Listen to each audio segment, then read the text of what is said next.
Greetings, kindred spirits. Wow. And I feel I've been saying that a lot lately. Wow. The energies have been restless and agitating for sure over the last 2 weeks. I feel like I've been running around with ants in my pants. You know, if ever there was a time where the universe wanted us to get off our backsides and tend to those things we always seem to leave for another day, then these last 2 weeks has definitely been a time where these particular things or situations have been pushed up into our faces to take note of. You know, for me personally, it was like everything I had planned to do just went right out the window as other situations took over my time and energy. But, you know, in all honesty, I'm grateful for that boost because they have been constantly on the back of my mind and have been niggling at me for quite a while. And I feel for some of you it may have seemed that your whole world was turned upside down. But, you know, by now you would have started to realise the reasons as to why you had to go through this. And I also feel that what you have been in dread of for quite a while now has turned out not to be that bad. Or you have reached that realisation that things really do happen for a reason. You know, for those of you that haven't reached that conclusion yet, then you will over the coming months, as the shift that has been taking place over the last few years is now reaching its peak. And the preparation we have all been going through as a collective will now unfold into new beginnings, although this won't occur immediately for all, but will happen in groups, because it will depend on where we're at on our spiritual development and maturity levels. So in a way, it's like a domino effect. You know, as one group evolves, it triggers others to evolve too. And that's not to say that anyone is any lesser than the other, because we are all where we should be on our paths, according to the life path that we chose to be on before we came here. With Pluto and Saturn retrograding through Sagittarius in the true lifetime sky, it was always going to be about clearing out the old to make way for the new, especially since the South Node is also in conjunction and has been throughout their coming together. I feel that over the last 2 weeks it has been Pluto's energy that has been the most potent, through the energy of the Aries new moon that took place on the 5th of May. And I feel that Saturn will be more in effect on the next new moon in June, which will take place in the sign of Taurus in the true lifetime sky. So this will be about putting down new roots after Pluto has finished eliminating what no longer serves us on a personal and collective level. But you know, at the same time, this isn't it. It's not over, because we will keep going through these cycles until they both meet in an exact conjunction on the 12th of January in 2020.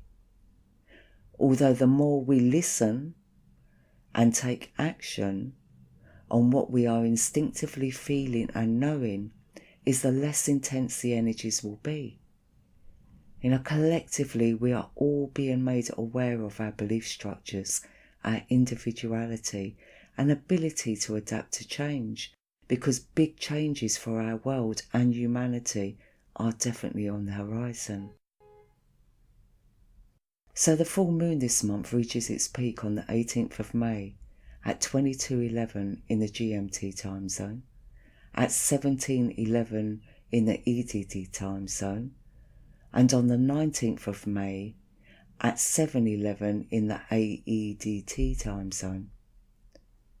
And the moon will be in Libra at 19 degrees, whilst the sun will be in opposition at 4 degrees in Taurus, conjunct Mercury at 0 degrees. And as Catherine Kinney pointed out from Cosmic Numerology in her last live transmission, the times 22:11 and 7:11 are relevant numerologically, and it will be interesting to see how they play out in the time zones they're associated with. Although the EDT time zone is relevant to me at the time of 17:11, because 1 and 7 equals 8, and this is an 8 universal month numerologically. But please do listen to Catherine Kinney's numerological forecast for May if you would like to know more. I think she's actually using a YouTube channel now. So if that is the case, I will post the link to that below. If not, then you can find her transmission on my Facebook page, and the link to that is in the description box below. So the full moon in Libra is relevant to this 8 universal month too, because in the true lifetime sky, Libra is actually the ruler of the 8th house, and Scorpio is the ruler of the 9th house. The 10th house is the house of Ophiuchus, and the 11th the house of Sagittarius. So just from that alone, we can see the vast difference between the true lifetime sky and Western astrology, and how, they're becoming more and more out of sync. Although the aspects do tend to be the same for the most part, although even then they are becoming more and more out of date, especially the points, not so much the planets. The true lifetime sky isn't fixed and is forever moving and flowing along. But I won't get into that too much now because I'm very close to doing a separate video, or maybe a series of videos, about Ophiuchus and the 13 zodiac. But this full moon to me is all about karmic clearing. Also, Pluto and Saturn in retrograde are taking us back to our ancestry lines and past life karma for clearing. But in Sagittarius, this is where it becomes all about belief structures and spirituality, expansion, and Jupiter retrograding through Ophiuchus will be adding to that. And I think you can listen to my last podcast for more information on that. Anyway, back to this full moon in Libra. The 8th house in which Libra rules represents a weighing up of our deeds, in thought and action. It is the house of karmic debt and karmic reaping, depending on what we have put in on our journey up to this point. It's the house of inheritance, taxes, relationships, equal opportunities, balance and justice, especially poetic justice. It is the 9th house of Scorpio that is the house of endings and the underground world, which would make more sense since the number 9 numerologically is actually the number of endings of cycles, where we face our consciousness. It's, the house where we can also judge ourselves, but it's the house where we clear out the old to shed our burdens and make way for the new. So the 9th house isn't the house of rebirth, but it is the house of the awakening, spiritual enlightenment and universal laws.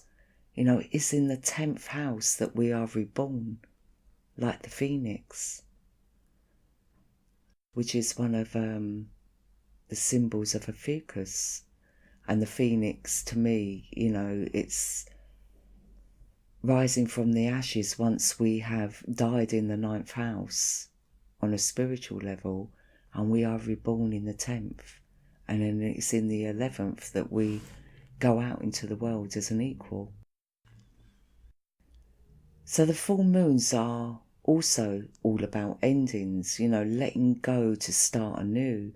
And this is especially relevant to this full moon, as the moon at 19 degrees adds up to the number 10 and represents a final clearing and a beginning of a new cycle. Also, the 10th house in the true lifetime sky is the house of Ophiuchus, the house of rebirth, Christ consciousness, and metaphysical abilities. It also represents the masculine and feminine energies. The number 1 representing the masculine and the 0 representing the feminine.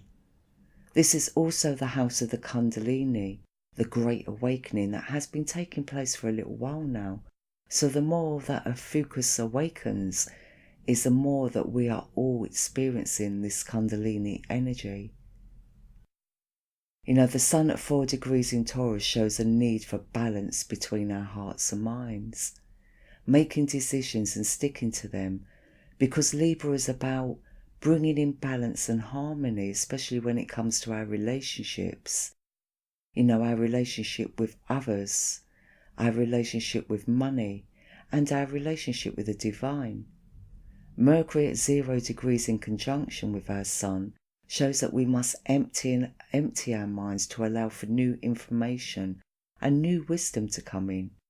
To let go of all that we previously thought we knew and to move forward in a new way. Taurus is a fixed sign, and at 4 degrees, it shows stability, but there's got to be a balance, and Libra is very indecisive and can be very unbalanced. So, this opposition is pretty good in a way, because, it's like the sun reflecting onto the moon, like, come on now, ground yourself, get stable, face up to things, So Venus conjunct Uranus in Aries at 5 degrees this full moon, and I feel that this is also a very relevant aspect because, first of all, we are in a 5 universal month, but also because in Aries makes this conjunction an activation in the physical material realm. So we can expect some big changes or shifts when it comes to our consciousness about the way we view love and money. This conjunction shows that our sense of freedom within one-to-one relationships will become more important than ever before, where we will want that connection that goes beyond the mundane, where good sex just won't be enough anymore. Many of us are feeling the need to connect in all 3 aspects, mind, body and spirit. So there could be a lot of restless energy and boredom for those that are caught up in relationships that are just based on obligations or responsibilities, or, just sex. Also, Jupiter retrograding through Ophiuchus, the divine feminine, is in opposition to Mars, who has recently entered into Gemini in the true lifetime sky. So the masculine energy is reflecting a lot on where he has not only been dishonest in the past, but also having to face up to the consequences of his action within his own consciousness. And this energy is not gender specific, it applies to us all. We all hold that masculine and feminine energy. It's what one is the most dominant in our personality. But although a lot of us have brought those into balance, and that is the aim, with the light and the dark, the masculine and the feminine, it's not about eliminating one to replace it with the other. It's about bringing them both into balance. Another conjunction that is taking place this full moon, which is relevant, is with Neptune and the black moon Lilith in Aquarius. Neptune is at 20 degrees and the black moon is at 22 degrees. So this is a very significant aspect when it comes to how we feel at a very deep soul level.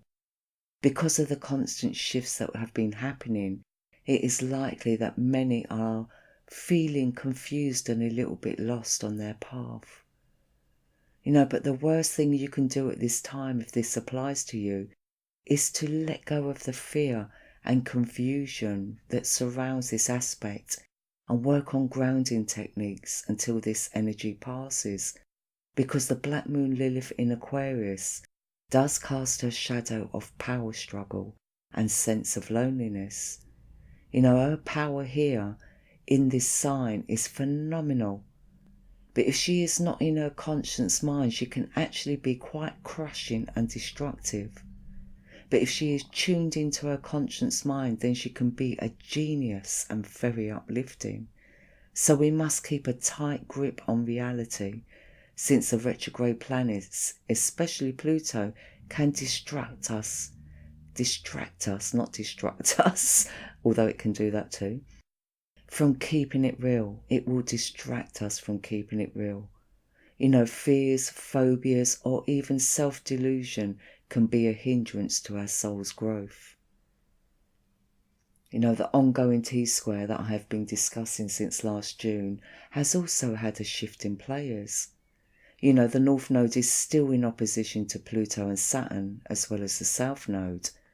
But instead of all being in square to the goddess Pallas, they are now all in square to the goddess Vesta in Pisces, which actually steps up the pressure on us with regards to our shadow selves. So when all were in square to the goddess Pallas in Virgo, we were all being forced to see the bigger picture with regards to our past behaviours and the reality of our situation, where this square to Vesta will be putting pressure on us to face up to any resistance that we may still be holding on to, regarding our insecurity or our hang-ups or our destructive tendencies. So if we are avoiding this by throwing ourselves into our work or continuing to behave badly, then we will have a harder time transforming any negative energy into positive energy. And we must also remember that karma is the key theme for this full moon.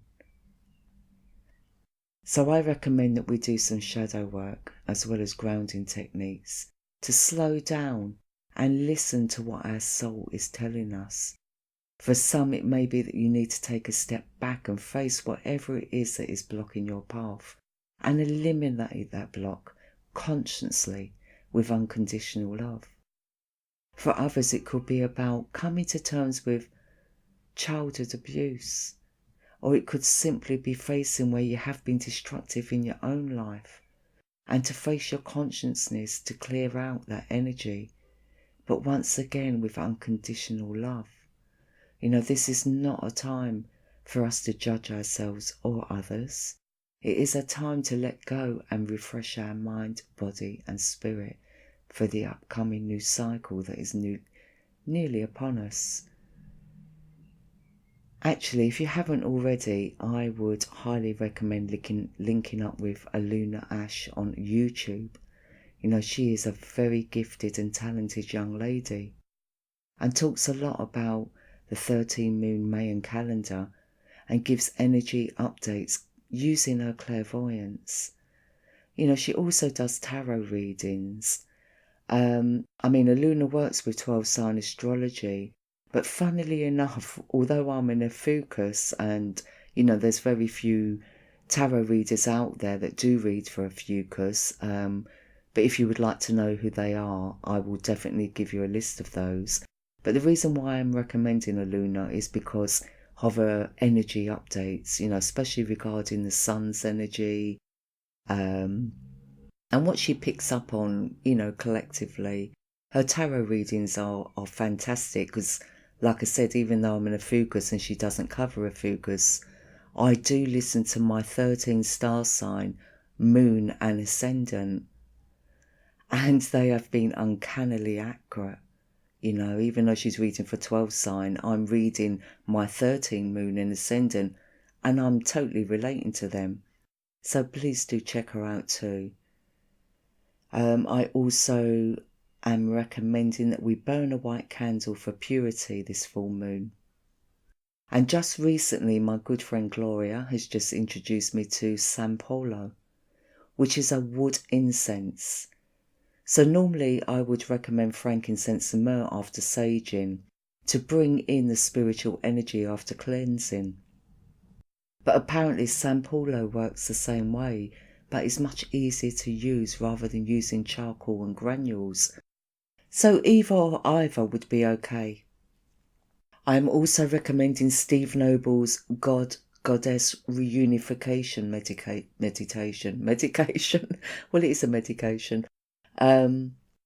Which is about reuniting your personal masculine and feminine energies with the universal God and Goddess archetypal energies. That was a mouthful. But this will apparently take place in the heart, sacral and third eye chakras, in which I feel would be a fantastic meditation for most of us You know, even if we feel that we are in balance already. You know, because the heart, sacral and third eye chakras are very relevant this full moon. You know, especially since our psychic energies could be off the scale at this time. I also recommend grounding ourselves through walking barefoot on grass or concrete.